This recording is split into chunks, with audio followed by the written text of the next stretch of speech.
Well, despite a united United Nations, my next guest says that we have no right to tell North Korea that it cannot have nuclear weapons because we have them too.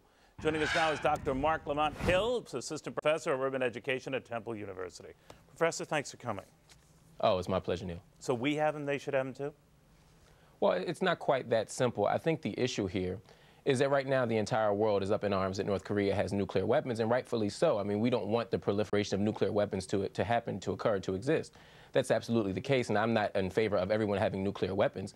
It's important, though, that the United States examine its role in world politics and understand that part of the reason why North Korea has nuclear weapons is it's the only way to normalize relations in that area. But that's a very valid point, but the fact is that they could be in the hands of a not-so-stable guy. Do you think there should be a division between countries who you might be able to trust with a weapon like that versus those you might have trouble trusting? Yeah, but you know, Neil, part of the problem is that we've always made those distinctions between the nuclear haves and the nuclear have-nots, but it hasn't been done along those lines. Pakistan, India, and most likely Israel all have nuclear weapons, and their ability to have them had more to do with political expediency than any type of genuine belief that they were going to do well with them. I mean, you look at Pakistan, for example, who is we've known that at least since 1997 they have been transferring nuclear technology, but the Bush administration and even the Clinton administration allowed many things to happen because of Pakistan's strategic role in that area. But this is a different bird, right? I mean, if North Korea has this, and it has a long-established history with trying to funnel or attempts to funnel this technology to disparate groups, that puts it in a whole different category, does it not? In certain ways it does, in certain ways it doesn't. Again, you have to look at it from North Korea's perspective. The United States has made faulty claims in an effort to infiltrate and invade Iraq.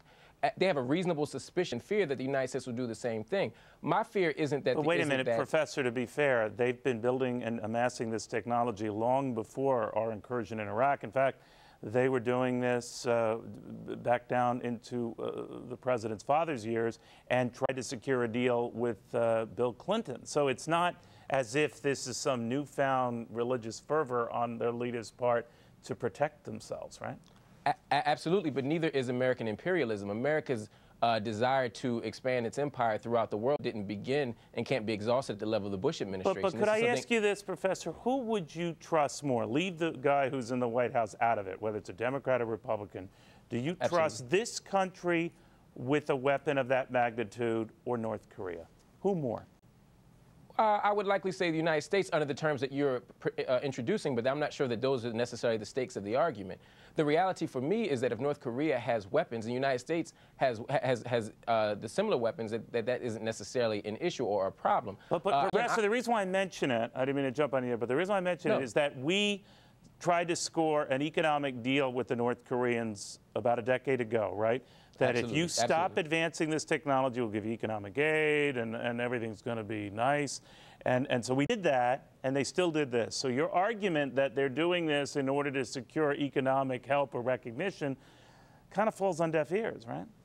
No, I don't think so. I think, again, North Korea's decision to back out and to continue to build nuclear technology has everything to do with the United States' insistence on disrupting relations in that area, causing unrest in that area. You look back 3 or 4 years ago when they said that there was a time for regime change. That is clear language. But again, Professor, they were doing this prior to this axis of evil stuff. They were doing it prior to regime change talk.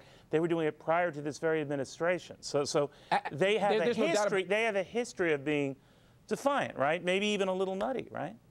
I wouldn't go so far as to say nutty. I would, however, say you don't think that the leader there is a little unstable?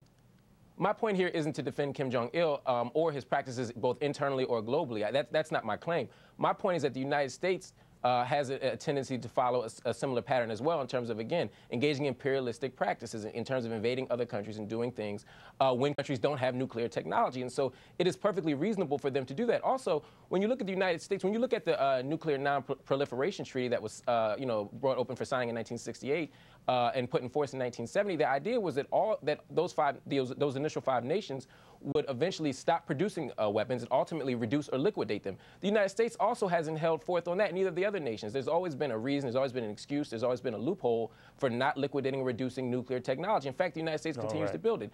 They've turned a blind eye to Israel. They turned a blind eye to Pakistan because it was politically expedient. And now we're being selectively indignant and fearful of North Korea. All right. Well, you expressed your point well. Dr. Good seeing you. Thank you.